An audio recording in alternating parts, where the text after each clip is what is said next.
नमस्कार सगळ्यांना. मागच्या भागात तुम्ही पाहिलेच आहे की गुहागरमधील हेदवी येथे दशभुज लक्ष्मी गणेश बाप्पांचं दर्शन घेतलं आणि मग तिथून आम्ही वेळणेश्वरला जायला निघालो.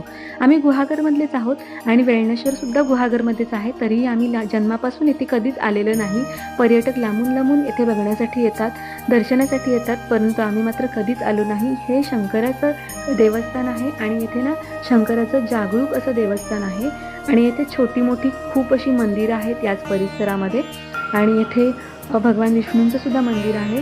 हे जे मंदिर दिसतंय ना याचं बांधकाम नवीनच झालेलं आहे आणि ही जी विहीर दाखवते ना तुम्हाला व्हिडिओमध्ये ती सुद्धा खूप जुनी विहीर आहे, परंतु या विहिरीला खूप जवळच असं पाणी आहे. खूप खोल अशी विहीर नाही आहे आणि हे जे मंदिर आहे ना याचं नवीनच बांधकाम झालेलं आहे आणि तरीही तुम्ही बांधकाम बघाल तर खूप सुंदर असं हे बांधकाम झालेलं आहे आणि येथून अजिबात जाऊ नये एवढं मस्त असं हे वातावरण होतं.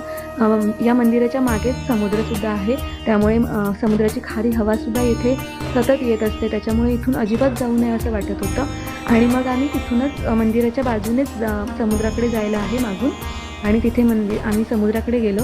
थोडा वेळच बसलो कारण खूप ऊन होतं, कारण आम्ही मेच्या एंडला बरोबर गेलो होतो, त्यामुळे खूपच जास्त ऊन होतं आणि पालशेतमधून निघताना आहे ना इथे आम्हाला खूप ट्रॅफिक मिळालं. खूप अरुंद असा रस्ता आहे.